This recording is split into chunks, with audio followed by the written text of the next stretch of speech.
Okay, welcome all. എല്ലാ വിദ്യാർത്ഥികൾക്കും study board എന്ന യൂട്യൂബ് ചാനലിലേക്ക് സ്വാഗതം. ഇവിടെ നമ്മൾ നോക്കാനായിട്ട് പോകുന്നത് fourth semester degree examination April 2023 നടന്ന കോസ്റ്റ് അക്കൗണ്ടിങ്, അതായത് 4ാം സെമസ്റ്റർ നമ്മുടെ കാലിക്കറ്റ് യൂണിവേഴ്സിറ്റിയിൽ കോസ്റ്റ് അക്കൗണ്ടിങ് എന്ന് പറയുന്ന പേപ്പറിൻ്റെ ക്വസ്റ്റ്യൻ പേപ്പർ ഡിസ്കഷനാണ്. എന്താണ് നമ്മുടെ ആൻസർ കീ അടങ്ങുന്ന ക്വസ്റ്റ്യൻ പേപ്പർ ഡിസ്കഷനാണ് നമ്മൾ നോക്കാനായിട്ട് പോകുന്നത്. അതായത് 2024 ജൂണിൽ എഴുതുന്ന കുട്ടികൾക്ക് നിങ്ങൾക്ക് തൊട്ട് ലേറ്റസ്റ്റ് ആയിട്ടുള്ള ക്വസ്റ്റ്യൻ പേപ്പറാണ്. ഓക്കെ, അപ്പോൾ നമുക്കറിയാം ഇത് 2019 മോഡൽ, അതായത് സീലിംഗുള്ള ക്വസ്റ്റ്യൻ പേപ്പറാണ് വരുന്നത്. അപ്പോൾ സീലിങ്ങിനെ കുറിച്ചുള്ള കാര്യങ്ങൾ ഞാൻ ഒരുപാട് ക്വസ്റ്റ്യൻ പേപ്പർ ഡിസ്കഷനിൽ പറഞ്ഞിട്ടുള്ള കാര്യങ്ങളാണ്. അപ്പോൾ നിങ്ങൾക്ക് കൃത്യമായിട്ട് അറിയാം, നിങ്ങളിപ്പം തേർഡ് ഇയേഴ്സിലേക്ക് കടക്കാൻ പോകുന്ന കുട്ടികളാണ്. അല്ലാത്ത പക്ഷം ഇതിന് മുൻപുള്ള സേയുള്ള കുട്ടികൾക്കൊക്കെ നിങ്ങൾക്ക് ഇനിയിപ്പോൾ സീലിങ്ങിനെ കുറിച്ച് കൂടുതൽ പറയേണ്ട കാര്യം വരുന്നില്ല. ഓക്കെ, അപ്പോൾ നമുക്ക് എല്ലാവർക്കും അറിയാം 3 പാർട്ടായിട്ടാണ് ക്വസ്റ്റ്യൻ പേപ്പർ ഡിവൈഡ് ചെയ്തിരിക്കുന്നത്. സിംഗിൾ സെൻറ്റൻസോ അല്ലെങ്കിൽ 2 സെൻറ്റൻസ് ക്വസ്റ്റ്യൻസ് ആയിട്ട് പാർട്ട് എ, പിന്നെ അത് കഴിഞ്ഞിട്ട് പാർട്ട് ബി വരുന്നത് 5 മാർക്കിൻ്റെ ചോദ്യങ്ങളാണ്. അതൊരു പാരഗ്രാഫ് ക്വസ്റ്റ്യൻ ആണ്. ആദ്യം ഒരു പുറത്തിൽ കവിയാതെ എഴുതുക എന്നുള്ളതാണ്. ഇനി 2 പുറത്തിൽ കവിയാതെയാണ് നമ്മൾ എന്ത് ചെയ്യേണ്ടത്, നമ്മുടെ എസ് എ, അത് പാർട്ട് സിയിൽ വരുന്നത്. ഓക്കെ, അപ്പോൾ നമുക്ക് ചോദ്യങ്ങളിലേക്ക് കടക്കാം.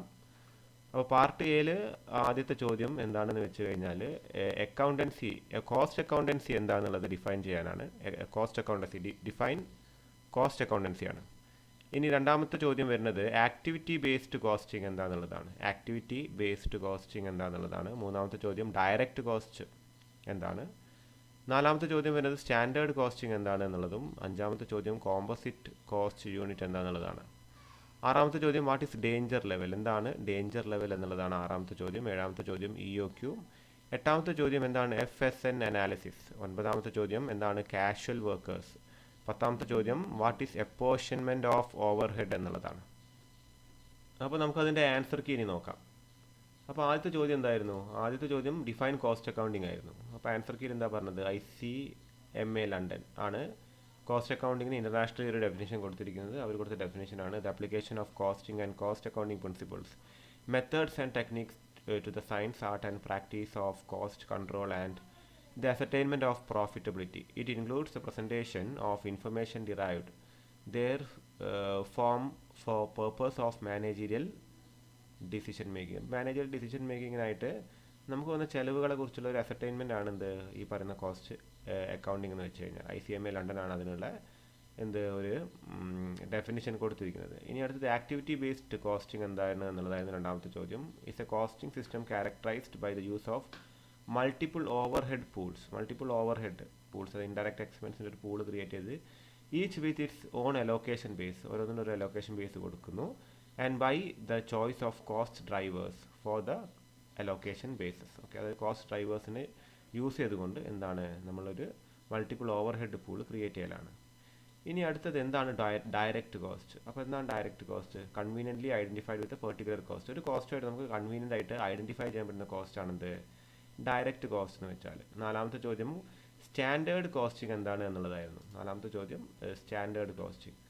അപ്പോൾ എന്താണ് ഇവിടെ വന്നിരിക്കുന്നത്? Standard costing is the preparation of standard cost and applying them to measure the variations from actual cost and analysing the cost of variations with a view to maintain maximum efficiency in production. അപ്പോൾ പ്രൊഡക്ഷന് maximum efficiency കൊടുക്കാൻ വേണ്ടിയിട്ട് എന്തിനാണ് നമുക്ക് ഈ actual cost, നമ്മൾ വിചാരിച്ച കോസ്റ്റും അതേമാതിരി ആക്ച്വൽ കോസ്റ്റ് വന്ന കോസ്റ്റ്, ഇപ്പോൾ നമ്മൾ സ്റ്റാൻഡേർഡായിട്ട് നമ്മൾ ആഗ്രഹിക്കുന്ന ഒരു കോസ്റ്റ് വെച്ചിട്ടുണ്ടാവും. അപ്പോൾ അതൊന്ന് ആക്ച്വൽ കോസ്റ്റിലേക്ക് വന്ന വേരിയേഷൻ തിരിച്ചറിയാൻ വേണ്ടിയിട്ടാണ് സ്റ്റാൻഡേർഡ് കോസ്റ്റിംഗ് നമ്മൾ യൂസ് ചെയ്യുന്നത്. ഓക്കെ, ഇനി അടുത്ത ചോദ്യം എന്തായിരുന്നു? കോമ്പോസിറ്റ് കോസ്റ്റ് യൂണിറ്റ് എന്താണെന്നുള്ളതാണ്. അപ്പോൾ എന്താണ്? It is a combination of 2 simple cost unit. വളരെ സിമ്പിളായിട്ടുള്ളൊരു ആൻസറാണ്. 2 സിമ്പിൾ കോസ്റ്റ് യൂണിറ്റിൻ്റെ ഒരു കോമ്പിനേഷനാണ് എന്ത് വരുന്നത്, നമ്മുടെ കോമ്പോസിറ്റ് കോസ്റ്റ് യൂണിറ്റ്. ഇനി എന്താണ് danger level? What is danger level? അപ്പോൾ അതാണ് ഇവിടെ കൊടുത്തിരിക്കുന്നത്. That level below which stock should never be allowed to fall. അതായത് നമുക്ക് സ്റ്റോക്ക് ഒരു പരിധിക്ക് അപ്പുറത്തേക്ക് സ്റ്റോക്ക് നിന്ന് കഴിഞ്ഞാൽ ബിസിനസ് അവസാനിക്കും. ഇപ്പോൾ നമ്മളൊരു ഒരു പെട്ടിയിൽ സ്റ്റോക്ക് ഇട്ട് വെച്ചിട്ടുണ്ടെന്ന് കരുതുക. അപ്പോൾ അതിനൊരു ഡേഞ്ചർ ലെവൽ നമ്മൾ കണക്കാക്കുന്നു. ഈ ലെവൽ എത്തുമ്പോഴേക്ക് നമ്മൾ പുതിയ സ്റ്റോക്ക് വാങ്ങി ഇതിൽ നിറയ്ക്കണം. കാരണം ഇത് എത്തുന്ന നേരത്തെ എപ്പോൾ വേണമെങ്കിൽ സ്റ്റോക്ക് തീർന്നു പോകാൻ ചാൻസ് ഉണ്ട്. അപ്പോൾ അതിങ്ങനെ തീരുന്ന നേരത്ത് ഈ ഡേഞ്ചർ ലെവൽ എത്താൻ വിടരുത്. അതിന് മുൻപായിട്ട് സ്റ്റോക്ക് വാങ്ങി നമ്മൾ ഫില്ല് ചെയ്ത് വെക്കണം. അതാണ് ഡേഞ്ചർ ലെവൽ എന്ന് പറയുന്നത്. ഇനി അടുത്തത് എന്തായിരുന്നു? അടുത്ത ചോദ്യം എന്താണ് EOQ, എക്കണോമിക് ഓർഡർ ക്വാണ്ടിറ്റി. അപ്പോൾ അതാണ് ഇവിടെ കൊടുത്തത്. That quantity of material that can be ordered at a time which reduces total cost. Total cost reduce ചെയ്യുന്ന ഒരു ഓർഡറാണത്. It brings trade off between carrying and ordering cost. ഇപ്പോൾ carrying കോസ്റ്റും ordering കോസ്റ്റും നമ്മളൊരു ട്രേഡ് ഓഫ് ആണ്, ഒരു balance കണ്ടെത്തുക എന്നുള്ളതാണ് അവിടെ ഉദ്ദേശിക്കുന്നത്. ഇനി എട്ടാമത്തെ ചോദ്യം, what is F S N analysis എന്നുള്ളതാണ്. അപ്പോൾ എന്തായിരുന്നു F S N analysis? Materials are classified in to fast, slow and non moving materials. The materials are classified on the basis of the speed with which they are consumed in production process. അതായത് പെട്ടെന്ന് നീങ്ങുന്ന move ചെയ്യുന്ന material, പതുക്കെ move ചെയ്യുന്ന material, തീരെ move ചെയ്യാത്ത material, അങ്ങനെ മെറ്റീരിയൽസിനെ classify ചെയ്യുന്ന രീതിയാണ് F S N method, fast, slow and non moving material. ഇനി ഹൂ ആർ കാഷ്വൽ വർക്കേഴ്സ്? ആരാണ് casual worker? Those who appointed on A temporary basis for short period. ഒരു ചെറിയ കാലത്തേക്ക് ടെമ്പററി ആയിട്ട് അപ്പോയിൻറ്റ് ചെയ്ത വ്യക്തികളാണ് അല്ലെങ്കിൽ വർക്കേഴ്സിനാണ് കാഷ്വൽ വർക്കേഴ്സ് എന്ന് പറയുന്നത്. ഇനി what is apportionment of overhead? ഓവർഹെഡിൻ്റെ അപ്പോർഷൻമെൻറ്റ് എന്ന് വെച്ചാൽ എന്താണ്? The process of charging proportionate amount of overhead to various departments on suitable basis. അതായത് കൃത്യമായിട്ടും അതായത് ഓവർഹെഡുകളെ കൃത്യമായിട്ട് ഓരോ ഡിപ്പാർട്ട്മെൻറ്റിലേക്ക്, ഓവർഹെഡ് എന്ന് വെച്ചാൽ ഇൻഡയറക്റ്റ് എക്സ്പെൻസുകളെ ഓരോ ഡിപ്പാർട്ട്മെൻറ്റിലേക്ക് നമ്മൾ അസൈൻ ചെയ്ത് കൊടുക്കലാണ് അപ്പോർഷൻമെൻറ്റ് എന്ന് വെച്ചാൽ. ഇനി എന്താണ് കോൺട്രാക്റ്റ് കോസ്റ്റിംഗ്? അപ്പോൾ കോൺട്രാക്റ്റ് കോസ്റ്റിംഗ് എന്താണ്? ICMA ലണ്ടൻ ആണ് അതിനൊരു ഡെഫിനിഷൻ കൊടുത്തിരിക്കുന്നത്. That form of specific order which applies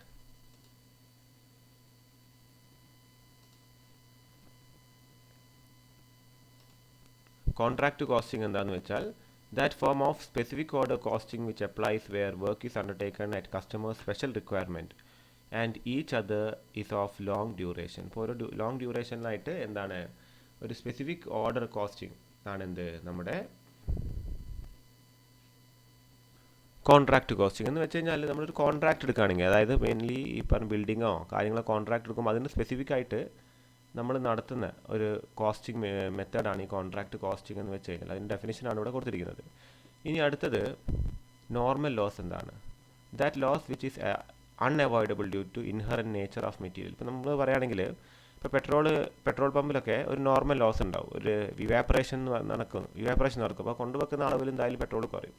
അപ്പോൾ അതൊക്കെ ഒരു നോർമൽ ലോസാണ്. നമുക്കൊരു കാരണവശാലും എന്താണ് നമുക്ക് അവോയ്ഡ് ചെയ്യാൻ പറ്റാത്ത ലോസുകളാണ്. അപ്പോൾ അത്തരം ലോസാണ് എന്ത് നോർമൽ ലോസ് എന്ന് വെച്ച് കഴിഞ്ഞാൽ. ഇനി എന്താണ് ബഡ്ജറ്റിംഗ്? 13ാമത്തെ ചോദ്യം. According to J Batty the entire process of preparing the budget is known as budgeting. ഇനി എന്താണ് what is variance? The difference between standard cost or profit or loss and actual cost or profit or sales is known as variance. അത് നമ്മളൊരു standard വെച്ചിട്ട് അതിന് ആക്ച്വലായിട്ട് വന്ന figures എന്താണ്, അത് നമ്മളൊരു കമ്പാരിസൺ നോക്കിയിട്ടാണ് വേരിയൻസ് നമ്മൾ കണ്ടുപിടിക്കുക. അതാണ് വേരിയൻസ് എന്ന് വെച്ചാൽ.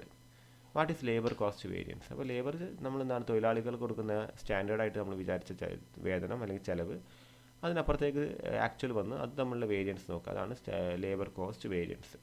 Labour cost variance is the difference between standard cost of labour allowed for the actual output achieved and the actual cost of labour employed. അപ്പോൾ ഇതൊക്കെയാണ് പാർട്ട് എ എന്ന് പറഞ്ഞ പോർഷനിൽ വരുന്നത്. മാക്സിമം സീലിംഗ് 25 പക്ഷേ 2 മാർക്കിൻ്റെ ചോദ്യങ്ങളാണെങ്കിൽ 15 ചോദ്യങ്ങളുണ്ട്. അപ്പോൾ 30 മാർക്ക് ടോട്ടൽ ഉണ്ടെങ്കിലും സീലിംഗ് നിങ്ങൾക്ക് 25 മാർക്കാണ്. ഓക്കെ, ഇനി അടുത്തത് പിന്നെ ഒരു കാര്യം കൂടി നിങ്ങളുടെ അടുത്ത് പറയാനുള്ളത്, ഈ ഒരു ക്ലാസ് ക്വസ്റ്റ്യൻ പേപ്പർ ഡിസ്കഷനാണ്. ക്വസ്റ്റ്യൻ്റെ പാറ്റേൺ നിങ്ങൾ മനസ്സിലാക്കി തരാൻ വേണ്ടിയിട്ടാണ് കഴിഞ്ഞ വർഷം വന്ന്. അപ്പോൾ അതനുസരിച്ച് നിങ്ങൾ മാറ്റങ്ങൾ വരുത്തണം. കാരണം ഇതിലുള്ള അതേപടി ചോദ്യങ്ങൾ നിങ്ങളോട് ഈ വർഷം വരാൻ പോകുന്ന ക്വസ്റ്റ്യൻ പേപ്പറിൽ ചോദിക്കില്ല. അപ്പോൾ നിങ്ങൾ പഠിക്കുന്ന നേരത്തെ ഇതിൽ നിന്നൊരു 90% സംഗതി ഒമിറ്റ് ചെയ്തിട്ട് വേണം പഠിക്കാനായിട്ട്. കാരണം സെയിം ക്വസ്റ്റ്യൻ പേപ്പർ റിപ്പീറ്റ് ചെയ്തൊരിക്കലും ഒരു യൂണിവേഴ്സിറ്റിയും ചോദിക്കില്ല. അപ്പോൾ നിങ്ങൾക്ക് അതിന് വേണ്ടിയിട്ടാണ് ഇത് പറഞ്ഞത്. അല്ലാതെ ഇതൊരു നിങ്ങൾക്ക് സംഗതികൾ വിവരിച്ച് തരുന്ന ഒരു ക്ലാസ് അല്ല എന്നുള്ള കാര്യം മനസ്സിലാക്കുക. അതുകൊണ്ടാണ് പെട്ടെന്ന് പറഞ്ഞു പോകുന്നത്. ഓക്കെ, അപ്പോൾ ക്വസ്റ്റ്യൻ പേപ്പറിൻ്റെ അപ്പോൾ വിവരിച്ച് തരുന്ന ക്ലാസ്സുകൾ ചാനലിൽ തന്നെ നമ്മൾ വേറെ ഇട്ടിട്ടുണ്ട്, ഓരോ ടോപ്പിക് വൈസായിട്ട്. അല്ലാത്ത പക്ഷം നമ്മളിത് ക്വസ്റ്റ്യൻ പേപ്പറിൻ്റെ ഒരു പാറ്റേൺ നിങ്ങൾക്ക് മനസ്സിലാക്കി തരാനാണ്. അപ്പോൾ പാർട്ട് ബി നോക്കാം. നമുക്ക് 5 മാർക്കിൻ്റെ ചോദ്യങ്ങളാണ്. മാക്സിമം 35 മാർക്കാണ് നമുക്ക് ലഭിക്കുക. പക്ഷേ 5 മാർക്കിൻ്റെ 8ഓളം ചോദ്യങ്ങളുണ്ടാവും. 40 മാർക്കോളം നിങ്ങൾക്ക് എഴുതിയെടുക്കാനല്ല, ടോട്ടൽ മാർക്ക് 40 ആയിരിക്കും. സീലിംഗ് 35 നിങ്ങൾക്ക് ഒതുങ്ങും. So what you mean by VED analysis ആണ് 16ാമത്തെ ചോദ്യം. അപ്പോൾ എന്താണ് VED അനാലിസിസ്? അപ്പോൾ അത് വളരെ ബ്രീഫായിട്ടാണ് 2 ലൈനായിട്ട് അവിടെ കൊടുത്തത്. വൈറ്റൽ, എസെൻഷ്യൽ ആൻഡ് ഡിസൈറബിൾ എന്ന് പറയുന്ന 3 കണ്ടീഷനാണ്. ഏറ്റവും ഇമ്പോർട്ടൻ്റ് ആയിട്ടുള്ള വൈറ്റൽ, എസെൻഷ്യൽ എന്ന് വെച്ചാൽ അത്യാവശ്യം ഇമ്പോർട്ടൻ്റ് ആയിട്ടുള്ളത്, പിന്നെ ഡിസൈറബിൾ എന്ന് വെച്ചാൽ നമ്മൾ ആഗ്രഹിക്കുന്നത് പക്ഷേ ആവശ്യമില്ലാത്ത കാര്യങ്ങൾ. ഓക്കെ, അതാണ് 3 കാറ്റഗറി ആയിട്ട് നമ്മൾ ഇൻവെൻട്രീന് ഓർഡർ ചെയ്തിരിക്കുന്നത്. അപ്പോൾ അതിൻ്റെ മൊത്തം എക്സ്പ്ലനേഷൻ നിങ്ങൾ കൊടുക്കുകയും ചെയ്യുക. വൈറ്റൽ എന്താണെന്നുള്ളത്, എസെൻഷ്യൽ എന്താണെന്നുള്ളത്, ഡിസൈറബിൾ എന്താണെന്നുള്ളത്. അതായത് നമ്മൾ എഴുതുന്ന ആൻസർ ഷീറ്റിൻ്റെ ഒരു പുറകിൽ നിങ്ങൾ ഫുള്ളായിട്ട് എഴുതി കംപ്ലീറ്റ് ആക്കാൻ നോക്കുക ഈ 5 മാർക്കിൻ്റെ ചോദ്യങ്ങൾ. ഇനി അടുത്ത 17ാമത്തെ ചോദ്യം, write a note on ascertainment of profit on incomplete contract ആണ്. അപ്പോൾ ഇൻകംപ്ലീറ്റ് കോൺട്രാക്റ്റിന് പ്രോഫിറ്റ് അസർടൈൻ ചെയ്യുക എങ്ങനെയാണെന്നുള്ളതാണ്. If there is any profit upon incomplete contract, if credit side exceeds debit side, it cannot be taken as actual profit. അതിനെ actual profit ആയിട്ട് എടുക്കാൻ സാധിക്കില്ല. Okay, incomplete contract ആണെങ്കിൽ the profit upon the incomplete contract is called notional profit. അപ്പോൾ ഒരു contract incomplete ആണ്, നമ്മൾ ഇതിൽ ലാഭം കാണുന്നുണ്ടെങ്കിലും it is not complete profit, കാര്യം കോൺട്രാക്ട് ഇനിയും ബാക്കി തീരാനുണ്ട്. ഓക്കെ, അപ്പോൾ അത് നമ്മൾ എന്താണ് നോഷണൽ പ്രോഫിറ്റ് ആണെന്ന് അതിനറിയപ്പെടുക. If the contract completed is 1/4 or less than 1/4, the full amount of notional profit should be transfer to work in progress as reserve. നമ്മൾ കോൺട്രാക്റ്റ് ആകെ കാൽ ഭാഗം 1/4 മാത്രമേ കംപ്ലീറ്റ് ആയിട്ടുള്ളൂ എന്ന് വെക്കുകയാണെങ്കിൽ നമ്മുടെ നോഷണൽ പ്രോഫിറ്റ്, അതായത് ഇൻകംപ്ലീറ്റ് പ്രോഫിറ്റ് നമ്മൾ കംപ്ലീറ്റ് ആയിട്ട് റിസർവിലേക്ക് മാറ്റുക എന്നുള്ളതാണ്.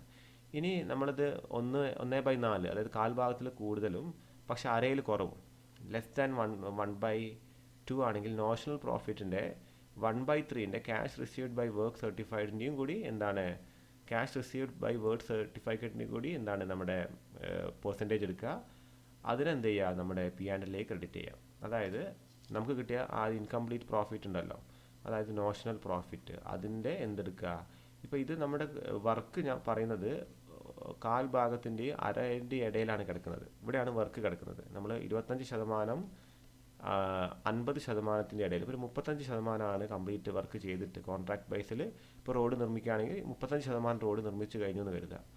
അങ്ങനെയാണെങ്കിൽ അതിൻ്റെ ഇപ്പോഴത്തെ നോഷണൽ പ്രോഫിറ്റ് എടുക്കുക, അതിൻ്റെ 1/3 എടുക്കുക. അതിൻ്റെ 1/3 നമുക്ക് ക്യാഷ് എത്ര റിസീവ് ചെയ്ത് അതിനെ വർക്ക് സർട്ടിഫൈഡുമായിട്ട് നമ്മൾ സർട്ടിഫൈ ചെയ്തിട്ട് ഒരു 10 ലക്ഷത്തിൻ്റെ വർക്ക് സർട്ടിഫൈ ചെയ്ത് കൊടുത്തിട്ടുണ്ട്. അതിനകം നമുക്കിപ്പോൾ 20,000 അല്ലെങ്കിൽ 2 ലക്ഷം മാത്രമേ കിട്ടിയുള്ളൂ കരുതുക. ഇതിൻ്റെ ഒരു എന്തെടുക്കുക, 2/10, അതായത് 1/5 എടുക്കുക, അതും എടുക്കുക. ഇതിൻ്റെ 1/3 എടുക്കുക, അതിനെ NP ആയിട്ട് മൾട്ടിപ്ലൈ ചെയ്തിട്ട് അതിനെന്ത് ചെയ്യുക, നമ്മുടെ P&L ക്രെഡിറ്റ് ചെയ്യുക എന്നുള്ളതാണ്. ഓക്കെ, ഇനി ഇത് കഴിഞ്ഞിട്ട് if the contract is completed half and more, പകുതിയിൽ കൂടുതലാണെങ്കിൽ then 2/3 of notional profit should be credited. ഇതിന് പകരം 1/3 പകരം 2/3 ആവും. പകുതിക്ക് മുകളിലാണെങ്കിൽ 1/3 പകരം 2/3 ആണ് നമ്മൾ നോഷണൽ പ്രോഫിറ്റിലേക്ക് എടുക്കേണ്ടത്. ഇനി അടുത്ത ചോദ്യം എന്തായിരുന്നു, briefly write about the characteristics of process costing. Process കോസ്റ്റിങ്ങിൻ്റെ ക്യാരക്ടറിസ്റ്റിക്സ് എന്ത് ചെയ്യുക, ബ്രീഫ്ലി എക്സ്പ്ലെയിൻ ചെയ്യുക. അപ്പോൾ according to Kohler, process costing is a method of costing whereby costs are charged to process or operations and averaged over units. ഓക്കെ, അപ്പോൾ process കോസ്റ്റിങ്ങിൻ്റെ characteristics നമുക്ക് നോക്കാം. അപ്പോൾ കോളറാണത് ഒരു ഡെഫിനിഷൻ കൊടുത്തത്. അതെന്താണ്, method of costing whereby cost are charge to process or operations and averaged over units produced ആണ്. അപ്പോൾ ഒരു പ്രോസസ്സായിട്ട് നമ്മളൊരു വർക്ക് ചെയ്യുകയാണെങ്കിൽ അതിന് കൊടുക്കുന്ന കോസ്റ്റിംഗ് ആണ്. അപ്പോൾ അതിൻ്റെ ക്യാരക്ടറിസ്റ്റിക്സ് എന്താണ്, production of good is continuous until the final product is obtained. Continuous ആയിട്ട് നമ്മൾ ഒരു സംഗതി പ്രിപ്പയർ ചെയ്യുകയാണ്. ഓക്കെ, ഇനി finished product is the result of 2 or more process. 1-2 process കഴിഞ്ഞിട്ട് വേണം ഫിനിഷ്ഡ് പ്രോഡക്റ്റ് വരാനായി. ഒറ്റയടിക്ക് ഉണ്ടാക്കാൻ പറ്റുന്നത് പ്രോഡക്റ്റ് ആയിരിക്കരുത്. Each process or operation is distinct and is pre determined. അപ്പോൾ ഓരോ പ്രോസസ്സും ഓപ്പറേഷനും ഡിസ്റ്റിങ്ക്ട് ആണ്, വളരെ എന്താണ് വേറിട്ട് നിൽക്കുന്നതായിരിക്കണം. അത് പ്രീ ഡിറ്റർമിൻഡ് ആയിരിക്കണം. ആദ്യമേ നമ്മൾ തീരുമാനിച്ചിരിക്കണം ഇന്ന പ്രോസസ്സുകൾ ഉണ്ട് എന്നുള്ളത്. As the finished product is the result of 2 or more process, the finished product of one process become the raw material of the succeeding of the next process. അതായത് ഒരു പ്രോസസ്സിൻ്റെ ഫിനിഷ്ഡ് പ്രോഡക്റ്റ് മറ്റൊരു എന്തിൻ്റെ റോ മെറ്റീരിയൽ അടുത്ത പ്രോസസ്സിൻ്റെ raw മെറ്റീരിയലായി മാറുകയാണ്. The product is standardised. ഓരോ പ്രോഡക്റ്റും standardised ആണ്. That is all units produce in a process are identical and distinguishable from one another. അപ്പോൾ ഓരോ പ്രൊഡക്റ്റും ഓരോന്നാണ് ഡിസ്റ്റിങ്വിഷബിൾ ആണ്, ഒന്നിൽ നിന്നും മറ്റൊന്നിലേക്ക് നമുക്ക് തിരിച്ചറിയാൻ സാധിക്കുന്നതാണ്. If the costing of it is the costing of processes, that is costs are collected process wise for a period. അതായത് കോസ്റ്റ് എന്നാണ് ഓരോ പ്രോസസ് വൈസ് നമ്മളിങ്ങനെ കളക്ട് ചെയ്ത് വെക്കുക ചെയ്യുക, ഒറ്റയടിക്ക് നമ്മൾ തീരുമാനമാക്കുകയല്ല ചെയ്യുക. Processing of the raw material may give rise to production and several products from the same raw material. അതായത് ഈ റോ മെറ്റീരിയൽ പ്രോസസ് ചെയ്യുമ്പോൾ ഒന്നിലധികം പ്രൊഡക്റ്റുകൾ ചിലപ്പോൾ എന്താണ് ഉണ്ടാവാനും ചാൻസ് ഉണ്ട്. അപ്പോൾ ഇതൊക്കെയായിരുന്നു നമ്മൾ എന്ത് വരുന്നത്, നമ്മുടെ പ്രോസസ് കോസ്റ്റിങ്ങിൻ്റെ ക്യാരക്ടറിസ്റ്റിക് ആയിട്ട് പറയുന്നത്. ഇനി what are the techniques of costing. കോസ്റ്റിങ്ങിൻ്റെ ടെക്നീക്സ് എന്തൊക്കെയാണ്? മാർജിനൽ കോസ്റ്റിംഗ് ഉണ്ട്, അബ്സോർപ്ഷൻ കോസ്റ്റിംഗ് ഉണ്ട്, ഡയറക്റ്റ് കോസ്റ്റിംഗ് ഉണ്ട്, ഡിഫറൻഷ്യൽ കോസ്റ്റിംഗ് ഉണ്ട്, യൂണിഫോം കോസ്റ്റിംഗ് ഉണ്ട്, ഹിസ്റ്റോറിക്കൽ കോസ്റ്റിംഗ് ഉണ്ട്, സ്റ്റാൻഡേർഡ് കോസ്റ്റിംഗ് ഉണ്ട്, ആക്ടിവിറ്റി ബേസ്ഡ് കോസ്റ്റിംഗ് ഉണ്ട്. ഓക്കെ, ഇനിയും ഒരുപാട് തരം കോസ്റ്റിംഗ് വരുന്നുണ്ട്. ഓക്കെ, അപ്പോൾ ഇവിടെ നമ്മൾ പറയുകയാണെങ്കിൽ EOQ കുറിച്ചുള്ള കാര്യങ്ങളൊന്നും പറഞ്ഞിട്ടില്ല. അതൊക്കെ നമ്മൾ കോസ്റ്റിങ്ങിൻ്റെ ഒരു ടെക്നിക്കായിട്ട് നമുക്ക് യൂസ് ചെയ്യാവുന്നതാണ്. അതിവിടെ താഴെ കൊടുത്തിട്ടുണ്ട്. അടുത്ത ചോദ്യം അതിനെ എന്താണ് ആസ്പദമാക്കിയിട്ടാണ്. ഇനി ഇതുവരെ നമുക്ക് ഫുള്ള് തിയറിയാണ് നിങ്ങൾ കണ്ടത്. നിങ്ങളുടെ കോസ്റ്റിംഗ് ഒരു പ്രോബ്ലം പേപ്പറാണ്. അപ്പോൾ നിങ്ങൾക്ക് ഏകദേശം എന്താണ്, നിങ്ങൾക്ക് ഒരു 40-50% മാർക്ക് നിങ്ങൾക്ക് തിയറിയെ തന്നെ എഴുതി വാങ്ങാൻ സാധിക്കും. ഇനിയാണ് എന്ത് വരുന്നത്, നമ്മുടെ പ്രോബ്ലം വരുന്നത്. അപ്പോൾ പ്രോബ്ലത്തിൽ ആദ്യത്തെ ചോദ്യമാണ്, A manufacturing company uses 12,000 unit of materials per year. The cost of placing an order is 12 per order. Cost of material per unit is ₹1. Inventory carrying cost is 24%. Find EOQ. EOQൻ്റെ question ആണ്. അപ്പോൾ EOQൻ്റെ equation എഴുതുക 2CO/I ആണ്. അപ്പോൾ അത് ഇക്വേഷനിൽ ഇവിടെ എന്താണ് 2 × C × O, carrying cost ordering cost by എന്താണ് I വരുന്നത്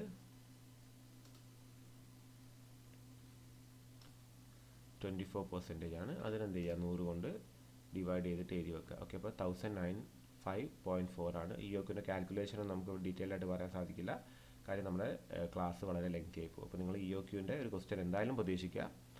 ഞാൻ പറഞ്ഞത് നിങ്ങളോട് തിയറി പോർഷൻസ് നിങ്ങൾ എന്താണ് ഇതിന് നേരെ വിപരീതമായിട്ടായിരിക്കും ചോദിക്കുക. തിയറി പോർഷൻ നിങ്ങളിത് നോക്കേണ്ട കാര്യം ഇതല്ലാത്ത കാര്യങ്ങൾ. അപ്പോൾ EOQ എന്താണെന്ന് നിങ്ങൾക്ക് ചിലപ്പോൾ ചോദിക്കാൻ ചാൻസ് ഉണ്ട്, വലിയ മാർക്കിനായിട്ട്, ചെറിയ മാർക്കിന് ചോദിക്കില്ല. എന്നാലും ഇതേപോലുള്ള ചോദ്യങ്ങൾ നിങ്ങൾ സെയിം ആയിട്ട് പ്രതീക്ഷിക്കരുത്. പക്ഷേ പ്രോബ്ലം നിങ്ങളുടെ അടുത്ത് വേറെ രീതിയിൽ ചോദിക്കും. അപ്പോൾ EOQൻ്റെ പ്രോബ്ലം എന്തായാലും നിങ്ങളൊന്ന് പഠിച്ചു വെച്ചേക്കുക. ഇനി 21ാമത്തെ ചോദ്യമാണ്. ഓക്കെ, അപ്പോൾ ചോദ്യം നിങ്ങൾ ശ്രദ്ധിക്കുക. From the following particulars prepare stores ledger account under simple average price method. അപ്പോൾ സ്റ്റോഴ്സ് ലെഡ്ജർ അക്കൗണ്ട് ഉണ്ടാക്കാനാണ് പറഞ്ഞത്. അപ്പോൾ സ്റ്റോക്ക് കൊടുത്തിട്ടുണ്ട്, ഓരോ ഡേറ്റിനും പർച്ചേസ് ചെയ്തത് കൊടുത്തിട്ടുണ്ട്, ഇഷ്യൂ ചെയ്തതും കൊടുത്തിട്ടുണ്ട്. അപ്പോൾ സ്റ്റോക്ക് ആദ്യത്തെ ഡേറ്റ്, പർച്ചേസ് കൊടുത്തിട്ടുണ്ട്, ഇഷ്യൂ കൊടുത്തിട്ടുണ്ട്. ഓരോ ഡേറ്റുകൾ നിങ്ങൾ നോക്കുക, ഓരോ ഡേറ്റ് വൈസ് കൊടുത്തിട്ടുണ്ട്. അന്ന് വാങ്ങിയ യൂണിറ്റുകൾ ഓരോന്നായിട്ടും കൊടുത്തിട്ടുണ്ട്. ഓക്കെ, ഇതൊന്ന് നന്നായിട്ട് നോക്കി വെക്കുക. ഇനി ഇതിൻ്റെ ആൻസർ കീ നമുക്ക് നോക്കാം. കണ്ടോ, ഓരോ യൂണിറ്റ് സ്റ്റോക്ക് ആദ്യം ബാലൻസ് ആണ്, ഫസ്റ്റ് ഓപ്പണിംഗ് സ്റ്റോക്ക്, പിന്നെ റെസീറ്റ്. അതിനനുസരിച്ച് എന്താ ചെയ്യുക, ബാലൻസിന് വ്യതിയാനങ്ങൾ വന്നുകൊണ്ടേയിരിക്കുന്നു. ഓക്കെ, ഇത് നന്നായിട്ടൊന്ന് നോക്കി വെക്കുക. ഓക്കെ, ഓരോ റേറ്റ് അനുസരിച്ച് എന്ത് ചെയ്യുക, കൊടുക്കുന്നു. ഓക്കെ, ഇത് ഒന്ന് നോക്കി വെച്ചേക്കുക, പോസ് അടിച്ച് നോക്കുക. ക്വസ്റ്റ്യൻ ഇതാണ്, അതിൻ്റെ ആൻസർ ഇതാ ഇവിടെ ഇങ്ങനെ കൊടുത്തിരിക്കുന്നു. ഓക്കെ, ഈ നമ്മുടെ 22ാമത്തെ ചോദ്യമാണ്. Work out the machine hour rate for the following machine who scrap value is നിൽ. അതായത് മെഷീൻ അവർ റേറ്റ് കാൽക്കുലേറ്റ് ചെയ്യാനാണ്. അപ്പോൾ ഇതിൻ്റെ സ്ക്രാപ്പ് വാല്യൂ ഒന്നുമില്ല എന്നാണ് പറഞ്ഞത്. കോസ്റ്റ് ഓഫ് മെഷീൻ കൊടുത്തിട്ടുണ്ട്, other charge, working life, working hours, then repair charge ഓരോന്നായിട്ട് കൊടുത്തിട്ടുണ്ട്. 90,000, 10,000, 10 years, 2,000 hours, 50% of depreciation. Power എത്രയാണ്, 10 യൂണിറ്റ്സ് പെർ അവർ കൊടുത്തിട്ടുണ്ട്. ലൂബ്രിക്കേറ്റിംഗ് ഓയിലിൻ്റെ വില കൊടുത്തിട്ടുണ്ട്, 8 മണിക്കൂറിലേക്ക് 21 രൂപയാണ്, പെർ ഡേ ആണ്. പിന്നെ കൺസ്യൂമബിൾ സ്റ്റോർ കൊടുത്തിട്ടുണ്ട്, അതിൻ്റെ വില, വേജസും കൊടുത്തിട്ടുണ്ട്. അപ്പോൾ അതിൻ്റെ ആൻസർ ഇതാ ഇവിടെ കൊടുത്തിട്ടുണ്ട്. മെഷീൻ അവർ റേറ്റിൻ്റെ ഓരോന്നിനും ലൂബ്രിക്കേറ്റിംഗ് ഓയിലിന്, കൺസ്യൂമബിൾ സ്റ്റോറിൻ്റെ ഒക്കെ എക്സ്പെൻസ് കൊടുത്തു, ടോട്ടൽ സ്റ്റാൻഡിങ് ചാർജ് കൊടുത്തു 2 രൂപ വെച്ചിട്ട്. പിന്നെ അത് കഴിഞ്ഞിട്ട് എന്താണ് variable charges, depreciation, repair, power എല്ലാം കൂടി ചേർത്ത് കോംപ്രിഹെൻസീവ് മെഷീൻ അവർ റേറ്റ് ഇവിടെ കൊടുത്തിട്ടുണ്ട്. ഓക്കെ, അതൊന്ന് നോക്കി വെച്ചേക്കാം.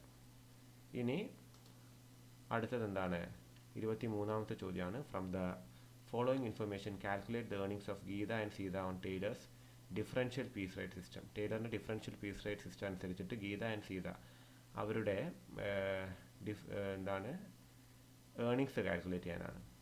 ഓക്കെ, അപ്പോൾ സ്റ്റാൻഡേർഡ് പ്രൊഡക്ഷനും നോർമൽ റേറ്റും കൊടുത്തു. അതുപോലെ differential to be applied 80% of the piece rate below standard, 120% of piece rate at or above standard. In a day Geeta produces 54 unit and Sita produces 75 unit. Okay, അപ്പോൾ അത് 23 എഫിഷ്യൻസി ഓഫ് ഗീത കൊടുത്തു. 75% ആണ്. സീത വരുന്നത് 104% ആണ്, 104.17. പിന്നെ പീസ് റേറ്റ് 80% ഓഫ് 5 = 5 പൈസ. പിന്നെ വരുന്നത് സീത 120% ഓഫ് 5 = 6 പൈസ. ഏർണിങ്സ് ഓഫ് ഗീത വരുന്നത് 2.16 ആണ്. ഏർണിങ്സ് ഓഫ് സീത വരുന്നത് 4.5 ആണ്. ഓക്കെ, അപ്പോൾ പീസ് റേറ്റ് സിസ്റ്റം നിങ്ങൾ നോക്കി വെക്കുക ടെക്സ്റ്റിലുള്ളത്. ഇനിയിപ്പോൾ ചിലപ്പോൾ ടൈം റേറ്റ് ചിലപ്പോൾ അതിന് നേരെ വിപരീതമായിട്ട് ചോദിക്കാനും ചാൻസ് ഉണ്ട്. നിങ്ങളോട് ഈ ഒരു എക്സാമിന് പീസ് റേറ്റ് അല്ലാതെ ടൈം റേറ്റ് ചോദിക്കാനും ചാൻസ് ഉണ്ട്. അപ്പോൾ ഇതൊക്കെയായിരുന്നു നമ്മുടെ എത്ര വരുന്നത്, നമ്മുടെ ഈ പറയുന്ന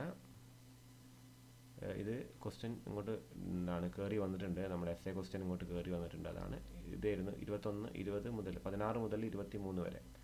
അപ്പോൾ അത് 5 മാർക്കിനായിരുന്നു. നമ്മൾ 8 ചോദ്യങ്ങളുണ്ട്, അത് ശ്രദ്ധിക്കുക. ഇനി 24ാമത്തെ നമ്മുടെ പാർട്ട് സി ക്വസ്റ്റ്യൻ ആണ്, 10 മാർക്കാണ്. You are required to prepare contract account showing the profit on the contract on 30th April 2022 from the following particulars. അപ്പോൾ ഒരു കോൺട്രാക്ട് അക്കൗണ്ട് ഉണ്ടാക്കാനാണ്. അപ്പോൾ കോൺട്രാക്ട് അക്കൗണ്ട് എന്താണ് വിപുലമായി ഉണ്ടാക്കേണ്ട കാര്യമാണ്. അപ്പോൾ നിങ്ങൾക്ക് അറിയുന്നിടത്തോളം നിങ്ങൾ എന്താണ് അതിൻ്റെ ആദ്യമായിട്ട് അതിൻ്റെ കൃത്യമായിട്ടുള്ള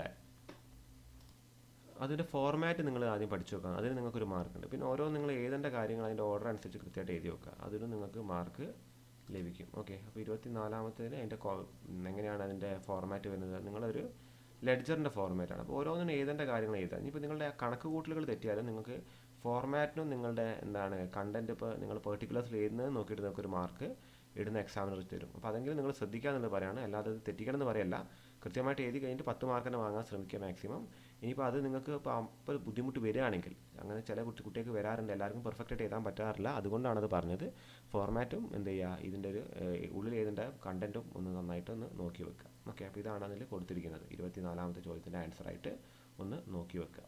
ഓക്കെ, ഇനി നമുക്ക് 25ാമത്തെ ചോദ്യം.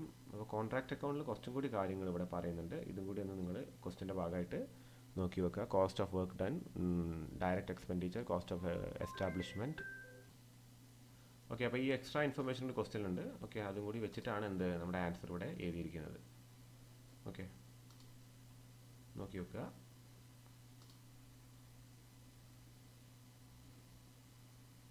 ഇനി നമ്മുടെ 25ാമത്തെ ചോദ്യമാണ് prepare from the following information and assumptions that balance sheet in hand on 1st January 2022 is ₹72,500. Prepare A cash budget. ഒരു ക്യാഷ് ബഡ്ജറ്റ് ഉണ്ടാക്കാനാണ്.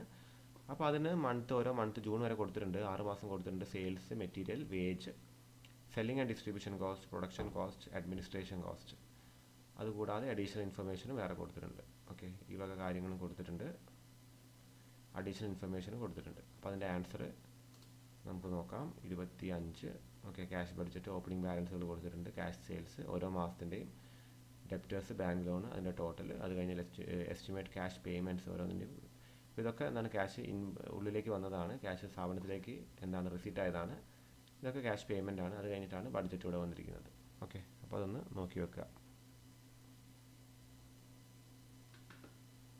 ഇനി briefly explain the steps in the overhead accounting. Overhead അക്കൗണ്ടിങ്ങിൻ്റെ steps briefly explain ചെയ്യുക. പിന്നെ അത് കഴിഞ്ഞ് what is time keeping and time booking.